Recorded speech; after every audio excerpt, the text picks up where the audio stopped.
When UFC President Dana White declared himself at war with EA, you'd be forgiven for assuming that a UFC game was unlikely to ever surface under the EA Sports banner.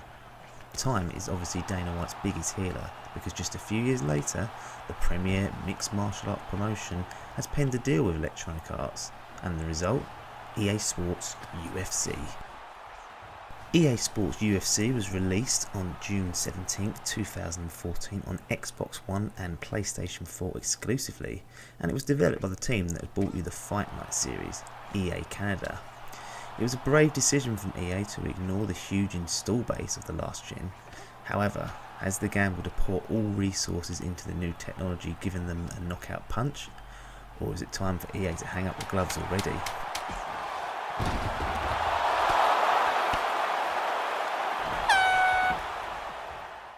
EA Sports UFC originally offered you 97 barefooted combatants to take into battle. These include martial arts icon Bruce Lee and UFC legend Royce Gracie. Since hitting the shelves, the game has actually released 2 content patches that include 14 new and tweaked gameplay mechanics, and also 6 additional fighters that include current UFC bantamweight champion TJ Dillashaw. And get this, both content patches have been absolutely free. Now, many will argue probably that these fighters and mechanics probably should have been included from the get-go, but it's refreshing to see companies willing to listen to fans and take action without asking them for more money. If every game followed this model, I believe the industry would be in a much more fan-friendly state than it currently is. So, how does the game play? Pretty damn good as it goes, and the stand-up's crisp, has a nice flow to it. You use the face buttons to initiate basic strikes, and if you combine this with the trigger and bumper buttons, you can jazz up your combos, or you can give your opponent some punishment to the breadbasket.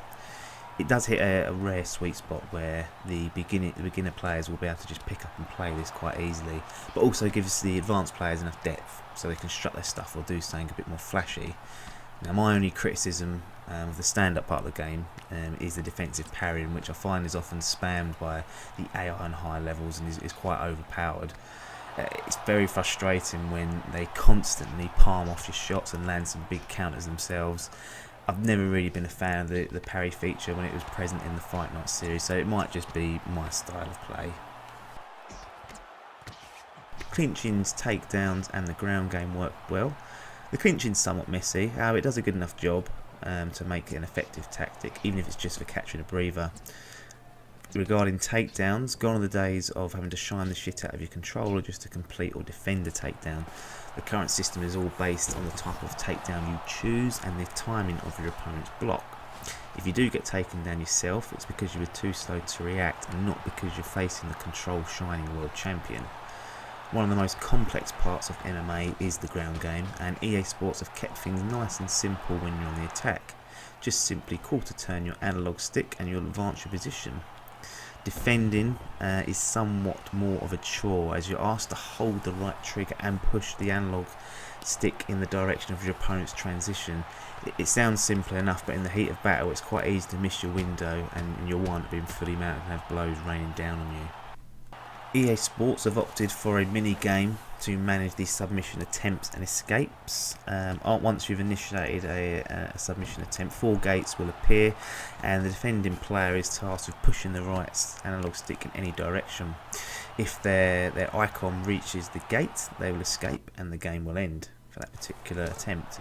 The attacking player actually needs to block these gate advances by holding the right stick in the direction, and effectively you're chasing the player around the gates until a prompt appears to flick the left stick in a direction, and eventually after doing this over and over the submission will complete and you'll get the tap out or put them to sleep. Sounds quite complex, however once you've played it yourself just once or twice through it becomes relatively simple. I'm still not the biggest fan of mini games taking up the entire screen and covering the lovely transition animations of the actual submissions, and I'd love for submissions to be transition based where you're actually watching the fighter on screen and judging where and when to move your stick. The gate system works nicely and it is balanced. I just wish they'd perhaps just been a bit more ambitious to show off what is actually going on the mat. There's Create a Fighter, which is used for the career mode. It's okay. It's nothing groundbreaking, it's nothing new, it's quite a basic sort of creator fighter. You'll be able to get plenty of different varieties and different looking chaps to fight with. There's not very much else to say apart from it's a pretty standard sort of creator fighter mode and nothing really to write home about. Career mode is probably the weakest part of EA Sports UFC. The advertisement of being able to go through the Ultimate Fighter seems intriguing from the outside, but the execution of it isn't very good at all. It's basically 3 fights that you have to win at the very beginning of your career, and they have no effect on your career because if you don't win the first 3, you don't carry on with the career itself. You'll then go in rank number 50, which has to be the world's lowest ranking for a tough winner, and you essentially just work your way up to the championship gold. It's train, fight a video, fight, rinse and repeat. And it gets dull after a handful of fights. Now you could argue that there isn't much else to do in a combat sports career, which is a fair point, but I believe there's definitely windows for the journey that you're fighter to take being a bit more sort of expansive and dynamic. There's no risk of getting cut. There's no other promotions to hone your skills. It's just work your way past a load of John Does till you hit the big boys in the UFC roster.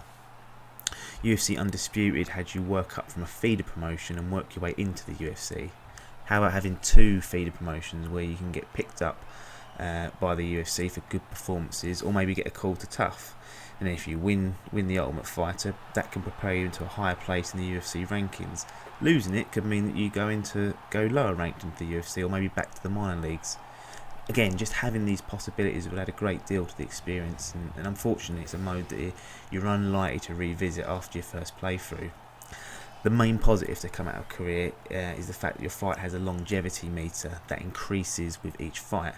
Once it reaches its limit, it's time to hang up the gloves and retire. How your fight actually plays out affects how quickly this will increase. So if you play it safe, take no damage, you'll be in for a career to rival that of Randy Couture's. However, take a load of punishment, get rocked, get knocked out on a regular basis, and your career will be over in a flash. It's an excellent addition and throws up some interesting dilemmas in how you actually manage your fights in the career mode. Now, it's time for the official decision. All in all, EA Sports is a solid first step. It's an accessible fighting game that can be picked up and enjoyed by newbies or hardcore fans of MMA. They certainly do drop a bollock when it comes to the formula for career mode, but the gameplay is fluid, deep, and it's damn fun. And that's the important issue here. The game is enjoyable and entertaining to play. The series has got a solid foundation, and I'm looking forward to see how they can build on this promising start. The scorecard is in.